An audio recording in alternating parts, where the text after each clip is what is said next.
Merci. Je suis plutôt assez fière et contente.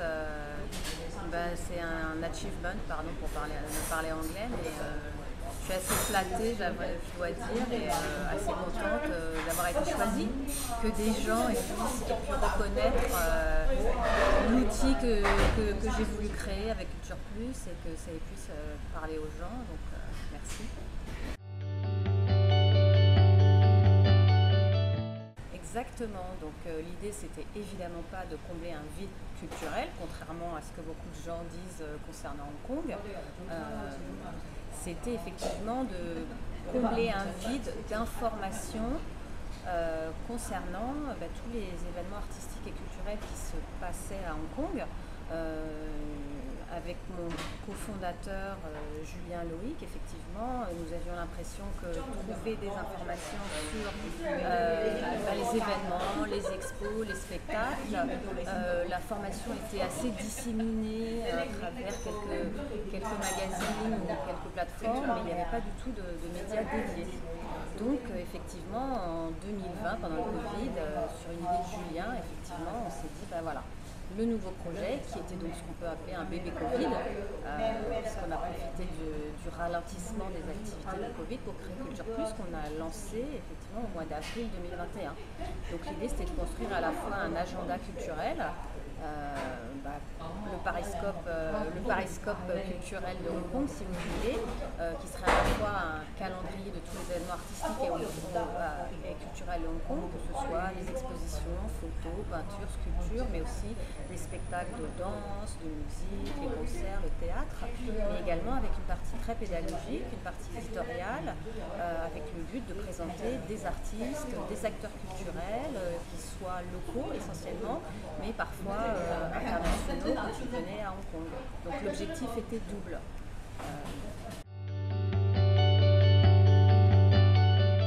300 000 vues, alors effectivement on a une croissance qui s'est faite de manière plutôt organique, on est ce qu'on appelle un média de niche, mais effectivement on ne dit pas les followers, mais nos utilisateurs effectivement et qui reviennent régulièrement, c'est vraiment les gens qui sont ce qu'on appelle des art lovers, enfin qui vraiment vont voir des expos, vont voir des spectacles, ont besoin de savoir ce qui se passe.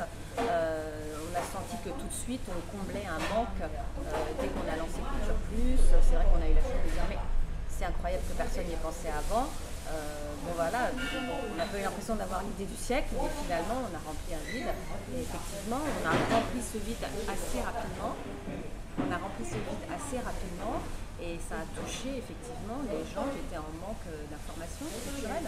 Et c'est vrai que maintenant, 3 ans et demi après, on a la chance d'avoir des utilisateurs de plus en plus nombreux, mais également des partenaires qui nous supportent, des organisateurs culturels qui nous ont donné cette légitimité également parce qu'ils veulent parler de leurs événements dans Culture Plus, parce qu'ils savent qu'on va toucher un public captif de gens qui s'intéressent à l'art et qui sont des passionnés. Toute catégorie d'art.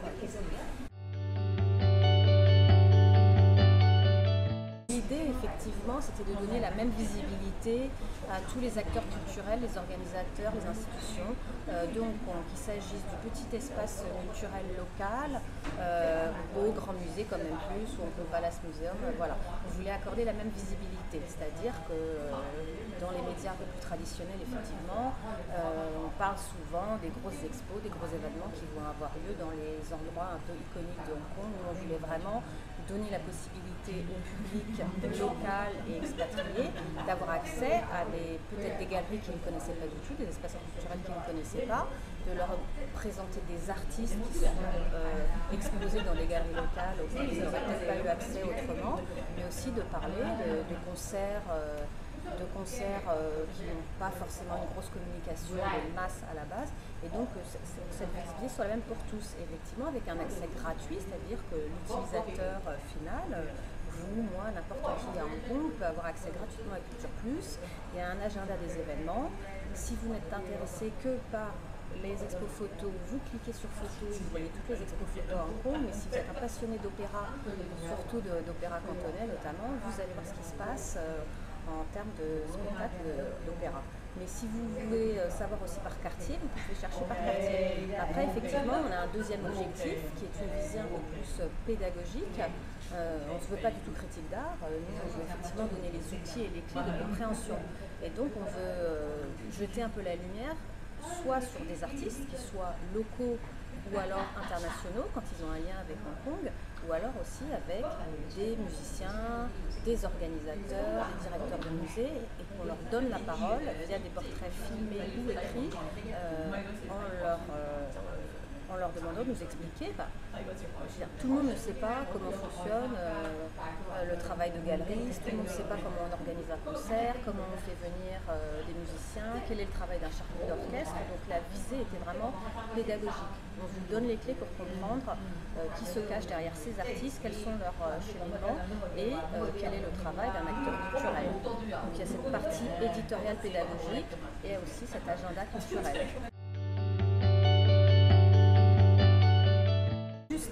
Il y a juste déjà à aller visiter Culture Plus online, vous pouvez visiter le site et cliquer, vous voyez tous les événements, mais surtout effectivement inscrivez-vous sur notre newsletter, puisqu'on envoie une newsletter toutes les 2 semaines, où on vous fait une petite sélection d'événements, toutes catégories confondues, sur le mois, sur la quinzaine. On vous partage aussi des articles qu'on a écrits, comme ça vous êtes sûr de ne pas manquer l'information et on essaie d'être au plus près de vous. On a aussi des médias sociaux, effectivement. L'idée, c'est de donner la culture accessible à tous, à la fois grâce à un média qui parle de tous les événements, mais aussi nous, en envoyant l'information directement chez vous via la newsletter et en faisant des portraits d'artistes ou d'acteurs culturels. Voilà, le rêve, effectivement, ça serait de l'étendre sur la Greater Bay Area, sur Shanghai, pourquoi pas, sur d'autres villes d'Asie. Effectivement, le modèle est parti de Hong Kong, mais effectivement, un de nos objectifs et un de nos rêves, c'est de l'étendre dans d'autres grandes villes autour de nous, dans d'autres pays. Déjà, l'idée, c'est que la plateforme est anglophone pour l'instant, elle est aussi bilingue chinoise. Après, effectivement, l'ouvrir par ville et devenir, pourquoi pas, effectivement, déjà Culture Plus, bon, voilà, en Asie, et puis voilà, on se souhaite le meilleur. Après, ça va dépendre aussi de nos utilisateurs, de nos organisateurs partenaires qui continuent à nous suivre. Voilà. C'est la chance pour Culture Plus. Au-delà de moi-même, c'est la chance d'une plus grande visibilité pour Culture Plus. Alors, dans la communauté francophone de fait, mais effectivement, de manière plus large, j'avoue qu'avoir un trophée, ça pourra me donner peut-être un peu plus de légitimité et un peu plus de légitimité à Culture Plus. En tout cas, merci parce que c'est un bel outil de promotion pour Culture Plus, en tout cas.